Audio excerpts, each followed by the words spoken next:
have a ziggurat on hand, right? So I'll still use FK. Man, I cannot imagine because you have to counter and counter. It's already here. It's already snapping it. God damn it. Don't change it when you're touching the surface. Bam. How nice is that, right? How do we switch it? Switch from FK to IK or IK to switch to FK? What is the best method? Let's go. Hello everyone, welcome back to my channel. This is TM, IK and FK. Man, oh man, I received a lot of questions like this from the students. Like, what is IK and FK? When do I have to use it? Like, how do I switch them? What is the best method to switch them?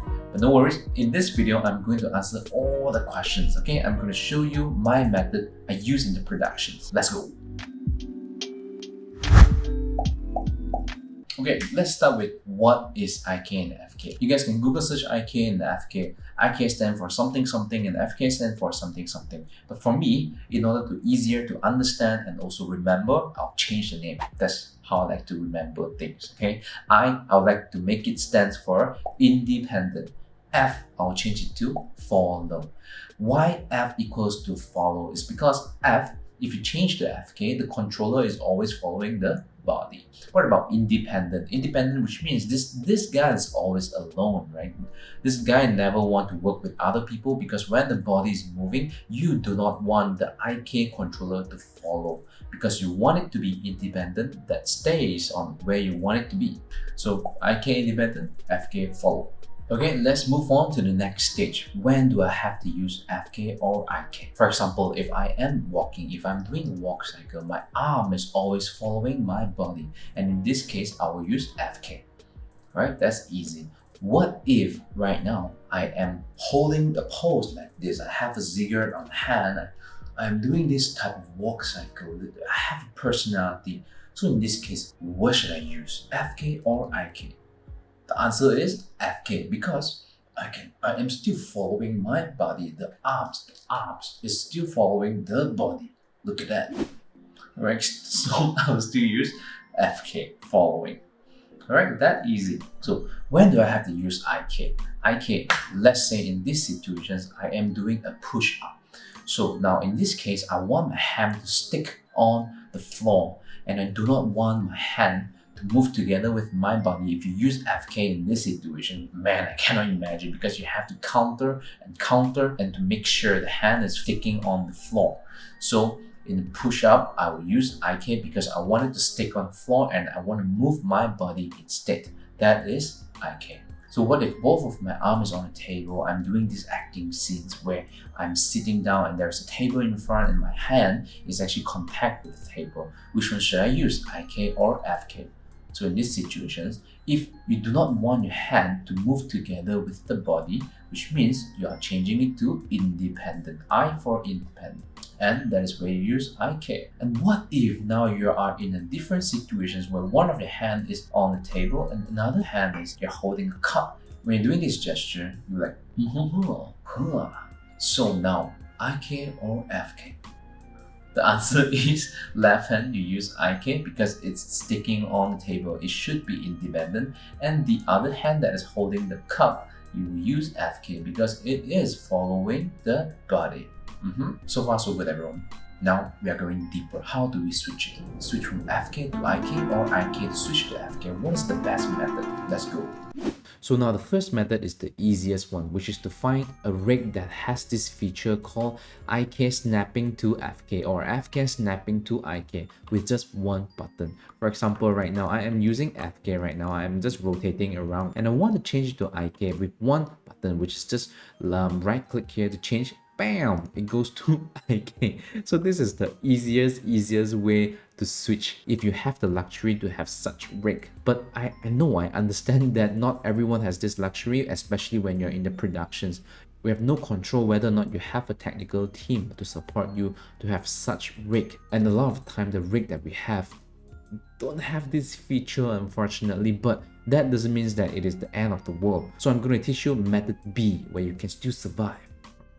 So now let's change it back to FK. For example, right now, if I want to just slam my hand like this on the table, and that is the goal, okay? And before the slam, I am using FK, FK, FK. When it comes to touching the table and I want to change it to be independent, because I do not want it to follow my body anymore, because I might have to animate some residual from the impact. So I want to switch it to IK at this point. So method B is also the most common, which is we switch it with one frame. So for example, we do it like this.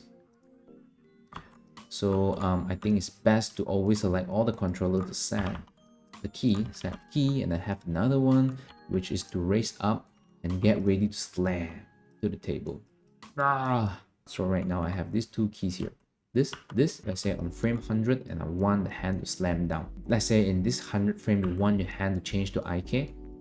You don't just switch to IK and pose it. You know, I usually like to pose it with my FK first, but I do not pose it exactly like how I do it. I just pose it like almost there. Almost looks like my hand is like slamming on the directions. Why? Is because I want the data from Maya to have it like this. And if you change the FK, it's always like this, you know. It's very tiring if you want to just like counter them one by one, and it goes crazy like that. Okay, but never mind. In this case, how do we switch it? Let's say you want to slam the hand to the table on frame 100. We change this to 100. From here, let's set the key here. Set a key to 100. You snap the key and you want to change it to IK. So usually when you change the IK, it just snap back to the original positions. Usually when you switch it to IK, it looks like this. Exactly like this. From this to this, you go snap to it, and then you have to put it back. So it takes a little bit of time because you don't have the luxury to have the snapping tools. But no worries, you won't die with that. Without that, you know, you can still survive. You want to keep flipping it. Let's say this key right now is in 1.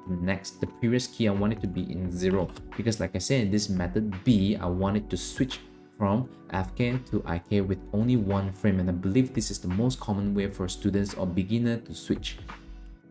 So like that. So as you can see, when I switch it, it goes like up, because this is not the exact, it's not the exact positions. If it's the exact positions, you know, we have to tweak it. We have to do it like this, and we have to keep flipping it. Make sure the key before that also, you need to have a key so that we can keep flipping it like this and see the actual positions, whether or not it is the correct one. So same goes to this pole vector. Don't forget about the pole vector. When you switch to IK, it's very annoying, right? Switch it, and then this one, it is not that high, you know, so it is somewhat like this. So I would say it is somewhat close, but obviously it is not perfect. We always have to deal with the pop, right? And it's super annoying when we have the pop. So bam, so now you have it, bam, bam. So I want my body to react together with my arm. So from here, I set this. I want this to go up high like this, hang time, but I want my body to go like real fast also.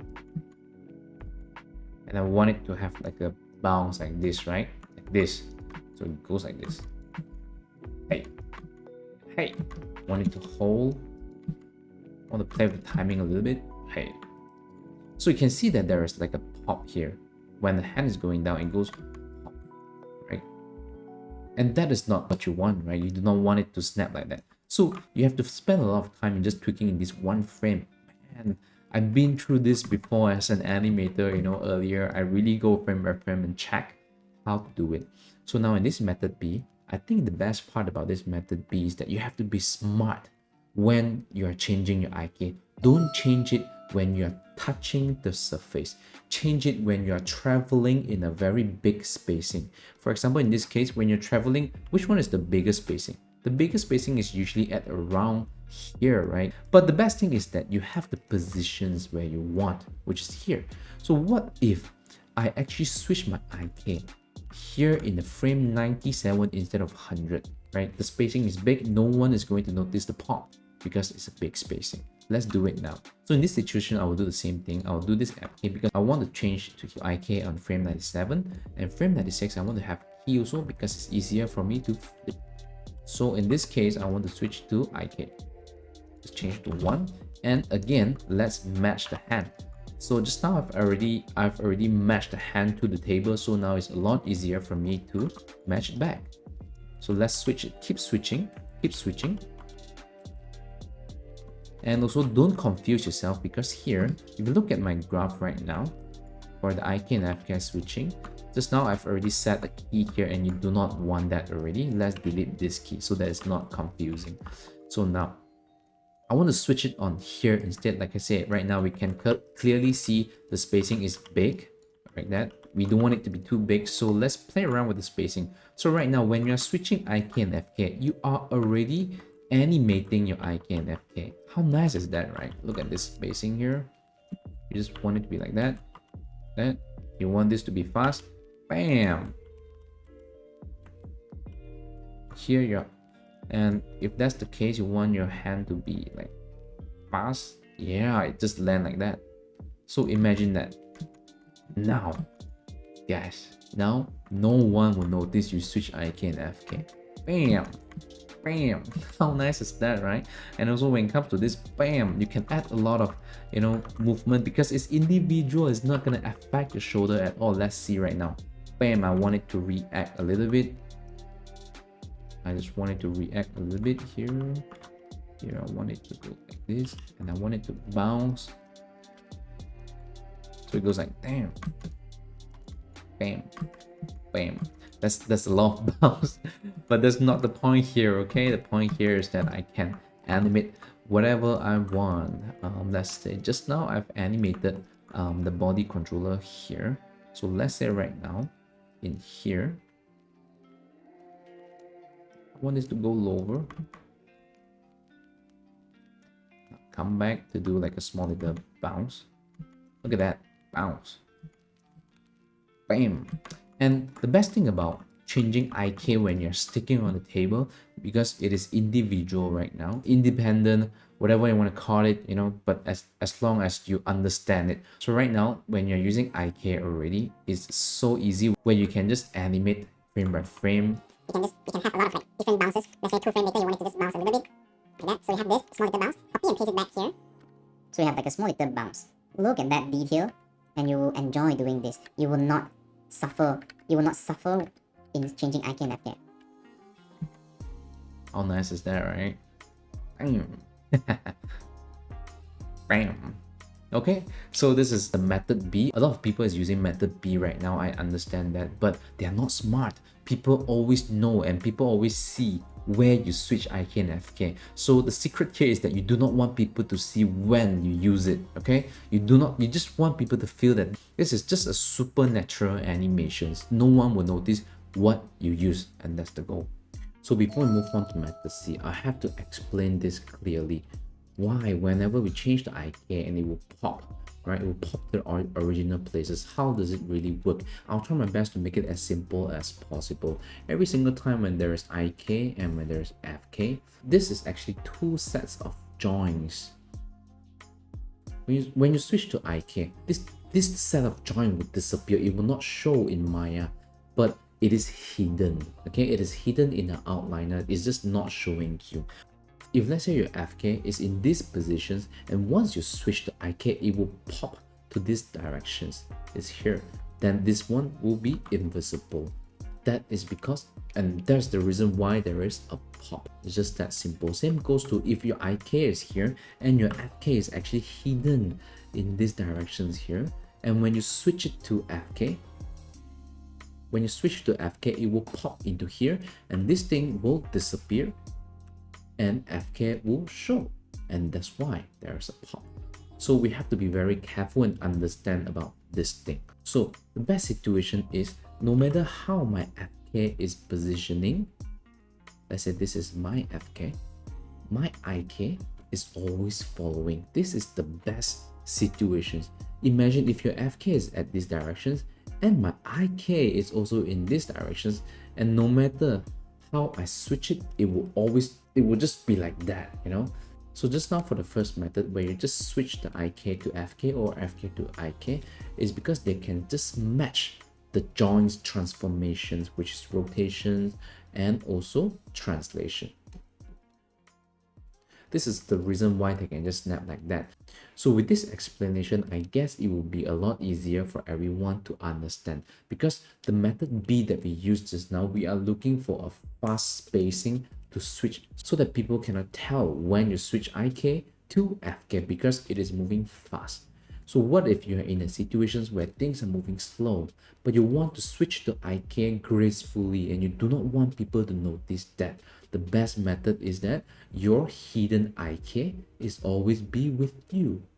Then you can switch it whenever you want. That's the best situations, right? So in this new scenario, I want to have this character drinking with a cup, and I want to slowly put the cup down onto the table. Obviously, when you're drinking the cup, you want it to follow the body like that.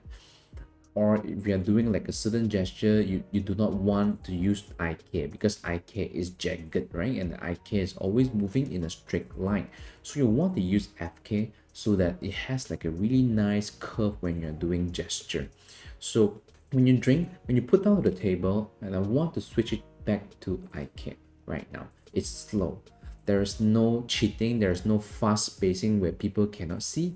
Now I just wanted to slowly put it down to the table and switch it to IK, and most importantly, no one knows. Let's go. So in this situation, let's say I want to drink it. Okay, let's go. In this frame, I do it like this. In this frame, I do it like this. And another frame, I want to put it down slowly.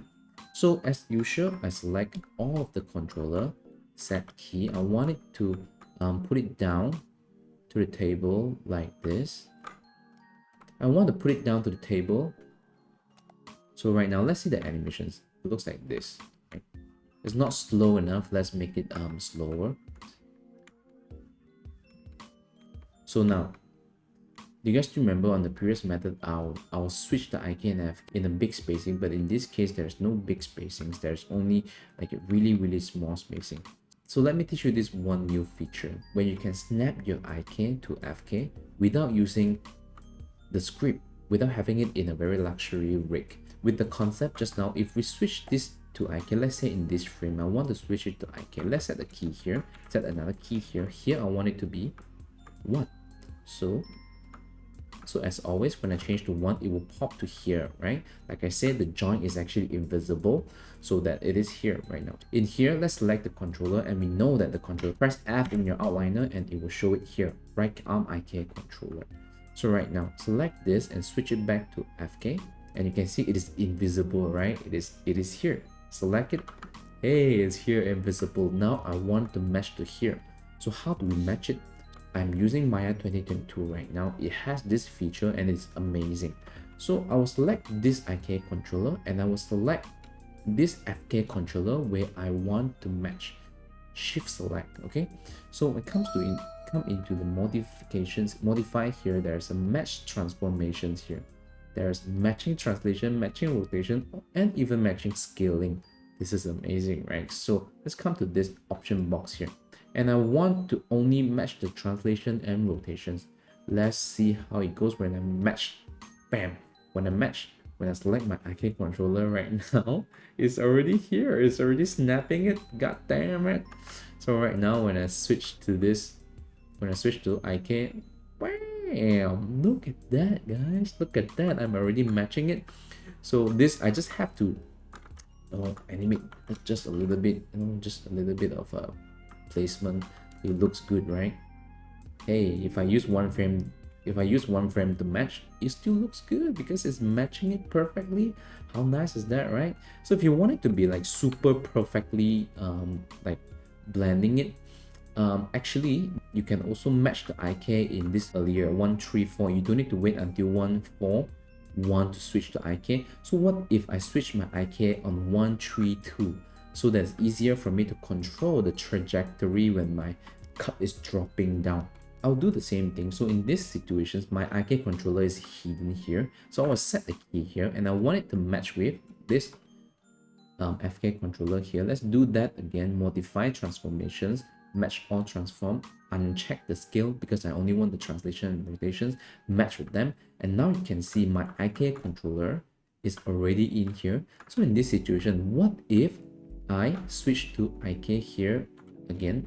Make sure here I put it to 0 as well. Let's set the key here. Just this frame here, I switch it to IK.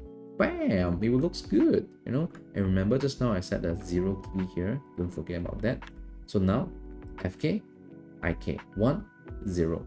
If I want to switch to IK earlier, it will be this. Then I can animate my IK like this. So right now we switch to IK, still we are doing it in one frame. What if we are switching it in maybe more than one frame? See how does it looks like? Because right now the trail, just now I mentioned the invisible IK or invisible FK, currently they are kind of matching together, but not 100% matching together. But let's see how it looks like if I have more keys to blend into IK and FK. It will look really nice, I think. So right now, if you see that there's like a small little hiccup, it is because in IK I have a key as well, and it looks crazy. So let me just move the graph a little bit. So now let's look at it. Ooh. Let's blend it further and see how it looks like. And it looks good. So you just have to understand the concept of IK and FK. They are both set of join, okay? So when you switch to IK, FK is hidden. It is there, but it's hidden. When you switch to FK, same, IK is hidden. The best is that if both join IK and FK, they are always matching together, and you can switch it anytime you want, okay? And also this technique is to make it super smooth that no one noticed that you changed IK or FK.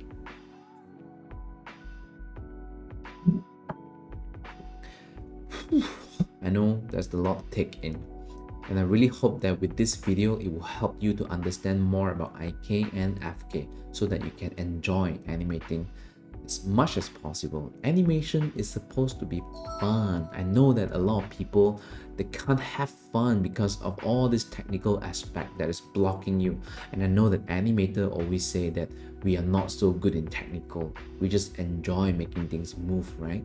And I hope that this video can help you enjoy more when you're animating. Alright, I'll see you guys in the next video. Please like and subscribe my channel to support me. Bye!